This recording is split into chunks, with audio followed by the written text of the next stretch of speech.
नमस्कार। एक और इंटरेस्टिंग प्रॉब्लम करते हैं कोडिंग डिकोडिंग से। प्रोसेसर को हम कोड कर रहे हैं कुछ इस तरीके से, क्वाड्रेंट कैसे कोड करेंगे। नॉर्मली होता था कि एक पर्टिकुलर लेटर किसी दूसरे लेटर या किसी दूसरे नंबर से हम लोग एक्सचेंज करते थे या कोड करते थे या इनकोड करते थे। लेकिन यहाँ पे अब ये तो देखना होगा कि एक लेटर पी कितने लेटर के साथ हो रहा है वो काउंट करके देखना होगा। तो 2, 4, 6, 8, 10, 12, 14 और 16 तो इसमें है। प्रोसेसर में कितने हैं? 4, 7 और 2, 9। एक बार फिर से देखना होगा। 3, 2, 5, 3, 8 और 1, 9। इसमें एक बार फिर से देख लेते हैं। प्रोसेसर में तो 9 है। इसमें 2, 4, 6, 8, 10, 12, 14 और 16। ठीक है। तो हमें देखना होगा कि किस तरीके से हो रहा है। उसके लिए हमें प्रोसेसर को पहले समझना होगा कि इसे हम न्यूमेरिकली कैसे रिप्रेजेंट करते हैं। ये तो आसान चीज है। तो प्रोसेसर में P को कैसे रिप्रेजेंट करते हैं? M13, N14, O15 और P16 होता है।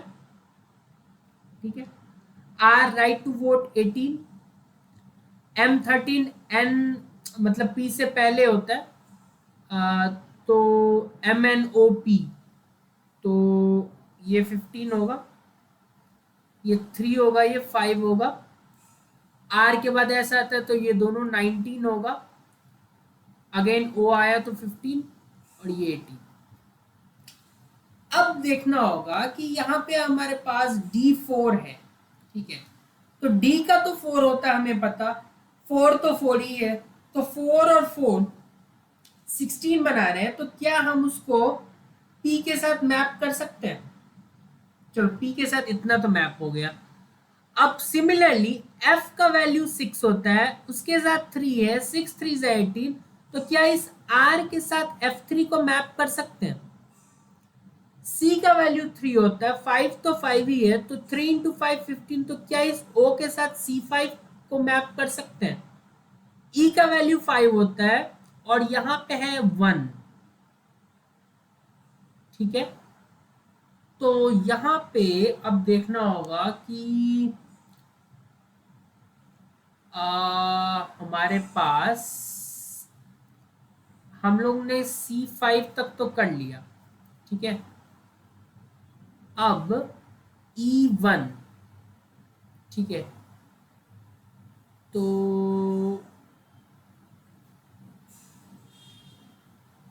इस C के करस्पॉन्डिंग क्या है?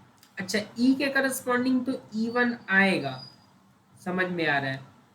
देन S1, तो S का 19 ही होता है, तो S के करस्पॉन्डिंग S1 आ सकता है।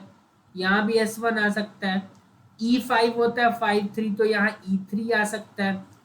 और C3 होता है तो यहाँ C6 आ सकता है। ठीक है। तो यहाँ तक मुझे C का F3 C5 मुझे एक बार चेक करना है क्वेश्चन कि कहीं C का मैं मिस कर रहा हूँ। हाँ, यहाँ पे एक C के करस्पॉन्डिंग भी तो होना चाहिए था। तो C5 के जस्ट बाद एक C1 है। ठीक है। तो वो मैप कर जाएगा इसके साथ। ठीक है। तो अब हमने देख लिया, इसीलिए शायद ये कितना था? 3, 6 और 9, और इधर हो रहा था 16। शायद यही कारण था, क्योंकि एक को 2 के साथ हम लोग मैप कर रहे हैं ना, तो इसीलिए नीचे वो गलत आ रहा था। मुझे उसी समय समझ जाना चाहिए था। बहरहाल ठीक है। तो हमने देखा कि एक को हम 2 के साथ मैप कर रहे हैं। अब क्योंकि हम लोगों ने ये चीज समझ लिया, तो अब हम इस बेसिस पे क्वाड्रेंट को कर सकते हैं। लेकिन एक बात ध्यान रखना है कि देखो, जैसे 18 है तो 18 को हम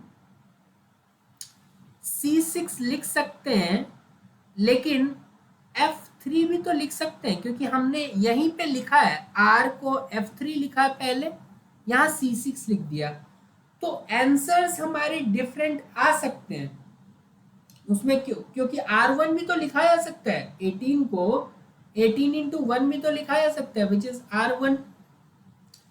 तो देखो इस केस में आंसर्स डिफरेंट आ सकते हैं, क्योंकि एग्जामिनेशन में ऑप्शंस होते हैं, तो वहां आप मैप कर सकते हैं, तो इसमें घबराने की आवश्यकता नहीं। तरीका हम लोग समझ गए, ऑप्शन होगा तो हम लोग ऑप्शन के साथ मैप कर लेंगे। तो अभी फिलहाल हम क्वाड्रेंट को अपने तरीके से कोड करने की कोशिश करते हैं, ऑप्शंस होगा तो हम लोग बेटर ऑप्शन सेलेक्ट कर लेंगे, उसमें क्या दिक्कत है। तो Q का, तो R का होता है 18, तो इसका 17 हो जाएगा, ठीक है। T20, तो T का होता है 20, तो इसका 21 हो जाएगा। A का 1, D का 4, राइट टू वोट, A का 1, M का 13, N का 14, T20, ठीक है। अब देखो जहां जहां प्राइम नंबर होगा वहां आप कुछ खास कर नहीं सकते, वहां आपको वही लेटर और 1 लिखना होगा, क्योंकि 17 का आप क्या फैक्टर बनाओगे, उसके अलावा तो कुछ है नहीं। और 21 का लेकिन आप अलग अलग तरीके से बना सकते हो, तो मैं क्या सोच रहा हूँ 7 इंटू 3 बनाने का, आप अपना अपना सोच सकते हैं।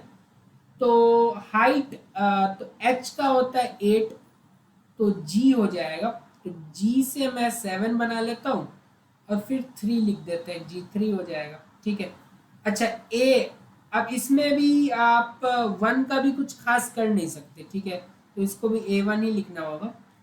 D का 4 है, ठीक है, तो आप अलग अलग तरीके से लिख सकते हैं, जैसे इसका D1 भी लिख सकते हैं, ठीक है। जैसे 18 हो गया, तो 18 को आप चाहे तो F3 लिख लो। अब A में कुछ खास कर नहीं सकते, इसको अगेन 2 इंटू 7 लिखना चाहो तो ठीक है, 2 का होता है B और 7 के करस्पॉन्डिंग G, और 20 को जो भी लिखना चाहो, 5 4 लिखना चाहो तो 5 के लिए E होता है और 4 के लिए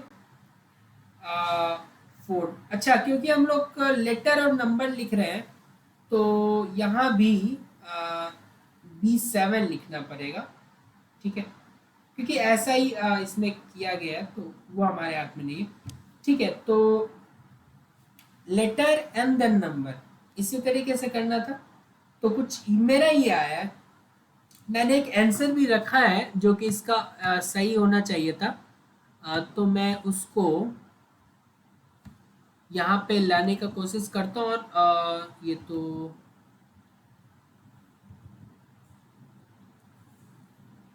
क्वेश्चन ही आ गया, यहाँ से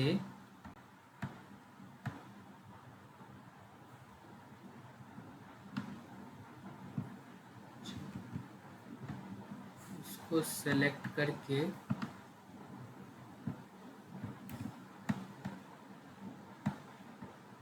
फिर कंपेयर कर लेंगे हम लोग, ठीक है। ठीक है, तो कंपेयर अगर करें तो Q1 उसने भी Q1 लिखा, सही है। C7 उसने लिखा है, ठीक है, C का 3 होता है, इसका 7, आप G3 भी लिख सकते थे ऑप्शन में, लेकिन अगर C7 हुआ तो आपको ऑप्शन के साथ जाना पड़ेगा। A1 का तो कुछ ज्यादा चॉइस था नहीं। अब इसने इसको B2 लिखा है, मतलब 2, B का 2, इसका 2, ठीक है। F3 इसको लिखा है, हमने भी F3 लिखा है। A1 तो कोई चॉइस नहीं था। अच्छा, यहाँ पे मैं लिखना भूल गया, क्या था, 6 लिखना पड़ेगा ना, तो सॉरी B7 होगा ना, B का 2, ठीक, इसने B7 लिखा है। और यहाँ पे E4 इसने भी E4 लिखा है, E4 इसने भी लिखा, B7, A1, F3, यहाँ पे चेंज आ गया, इसका कोई दिक्कत नहीं, और यहाँ पे चेंज आ गया, ठीक है। तो इतना चेंज मैंने बोला है कि इसमें डिफरेंट आंसर्स आ सकते हैं, इसलिए ऑप्शंस रहते हैं, तो आप सही आंसर मैप कर सकते हैं। तो ये भी एक वैरायटी ऑफ प्रॉब्लम हमने देखा कोडिंग डिकोडिंग के अंदर। बहुत बहुत धन्यवाद आपका।